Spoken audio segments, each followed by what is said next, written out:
Donc, aide pour l'exercice 4. Donc, l'exercice 4 est assez simple. On va tout simplement appliquer le théorème de Bouchereau. Vous allez avoir une installation qui est décrite à l'aide d'un tableau récapitulatif. Donc, on verra dans un autre exercice une présentation différente qui reviendra au même, et ça sera à vous de construire ce tableau récapitulatif. Bon, là, le tableau récapitulatif est fait. L'installation comporte en parallèle sur votre ligne triphasée un moteur 1. On ne sait pas dans quel est son couplage, mais peu importe. On vous donne sa puissance active, son courant, et à l'aide de ces deux informations, le but du jeu va être de remplir ces trois cases. Ces trois cases vont être remplies grâce au théorème de Bouchereau et au triangle des puissances. Après le moteur 2, on vous donne là les var et son cos phi, et à vous de déduire les autres cases.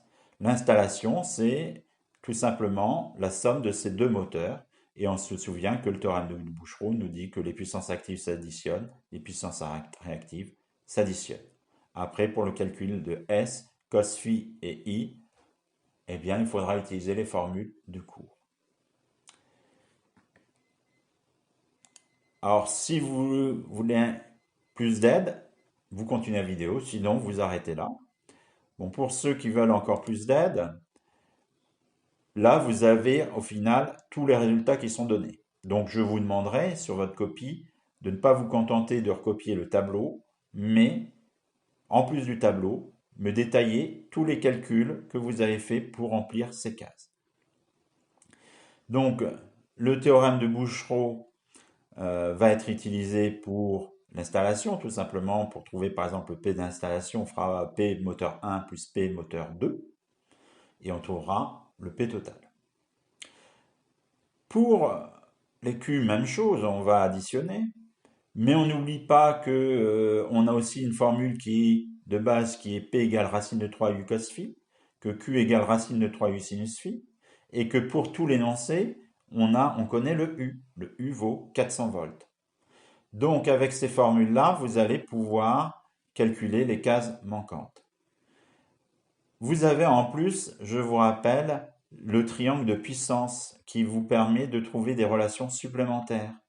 On sait que S c'est racine de 3,8, mais S d'après le triangle de puissance c'est l'hypoténuse. Donc S c'est aussi racine carrée de P carré plus Q carré, d'après le triangle des puissances. Même chose pour le facteur de puissance cos phi. Cos phi, on sait que c'est dans un triangle rectangle, le côté adjacent sur l'hypoténuse, donc P sur S. Et pour le calcul de I, le plus simple, c'est de prendre la formule I, enfin S égale racine de 3,8. Bon là je m'aperçois que j'ai mis la formule monophasée, donc j'ai omis le racine de 3. Donc I égale S sur racine de 3U. Donc à l'aide de ces formules, eh bien, vous pouvez par exemple, vous connaissez P, vous connaissez S, eh bien vous calculez cos phi. Quand vous avez cos phi, vous pouvez en déduire phi et faire Q égale racine de 3,8 sinus phi. Et une fois que vous avez P et Q, calculez S.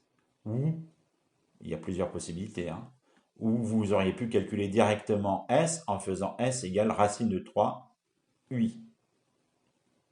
Donc S pouvait se calculer directement. Et donc dans ce cas-là, on pouvait, connaissant P et S, calculer Q. Donc vous voyez, il y a différentes stratégies pour trouver les cases, hein. Il y a plein de possibilités. Donc je vous laisse réfléchir au moteur 2, hein, aux stratégies. L'installation, on additionne les P, on additionne les Q. Après, on calcule S avec la formule racine carrée de P carré plus Q carré.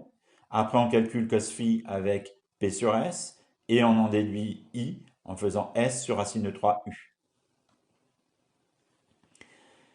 Ensuite, on vous donne l'installation des condensateurs. Si un condensateur a une puissance apparente de 2000 VA, on sait que comme son Q est négatif et que son P est nul, que Q vaut moins 2000.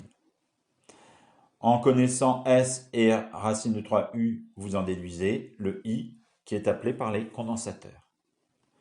Ensuite, pour l'installation bis, on rajoute les condensateurs à l'installation de départ. Donc 6200 plus 0, ça me fait 6200. 6380 moins 2000, c'est là l'intérêt des condensateurs, ça me fait baisser la puissance apparente.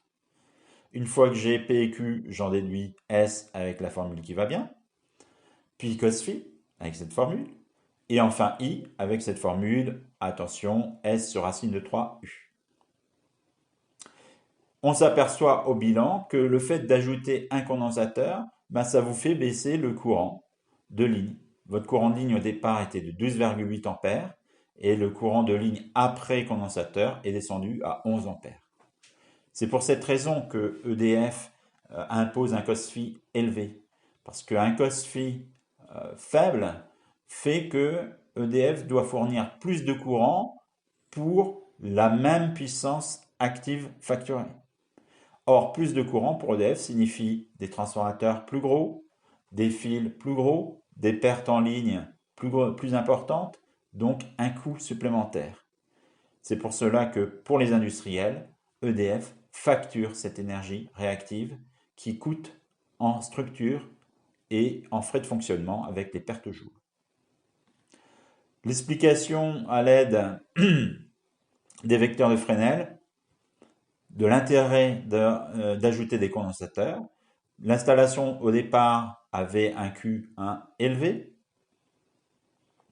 et un facteur phi, un phi élevé donc, ce qui se traduit avec un cos phi faible.